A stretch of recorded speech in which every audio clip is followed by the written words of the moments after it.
Subscribe IN News English YouTube channel to all the big news of the world. Mulan star Chen Tang thinks seeing the film on the big screen is a completely different experience than what Disney Joe users got from streaming it. Amidst a slew of delays for movies and television during the coronavirus pandemic, Disney opted to release Mulan on their streaming platform instead of in theaters.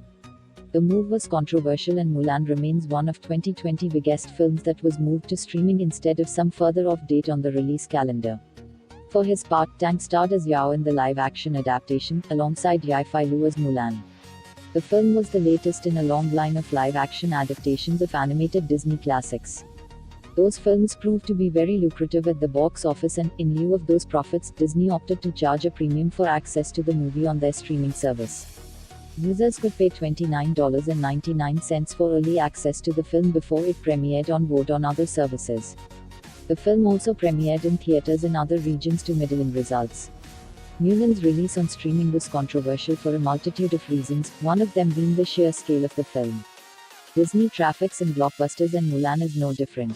Much like the animated classic it is based on, the film features large-scale action sequences that translate best on the big screen.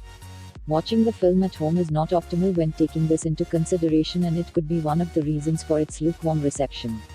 Movies like Mulan are destined for the big screen, not only so they can turn a larger profit for the studio, but so they can be fully appreciated by fans upon their release.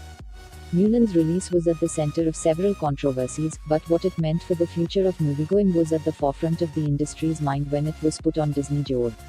The future of theaters is uncertain. With no end in sight to the pandemic and a safe return to theaters at least a year off, theaters may not be able to survive. If studios like Disney opt to release their blockbusters on streaming services or vote, that could be the final death knell for the exhibition industry. While the success of Disney's experiment is still up in the air, Mulan's release still portends change for the theater industry, one where major blockbusters do not necessarily have to hit theaters. The release did not start a straight-up revolution, with studios still opting to push back most of their major films into 2021 and beyond. It certainly gave them new perspective on just how they could release their films going forward.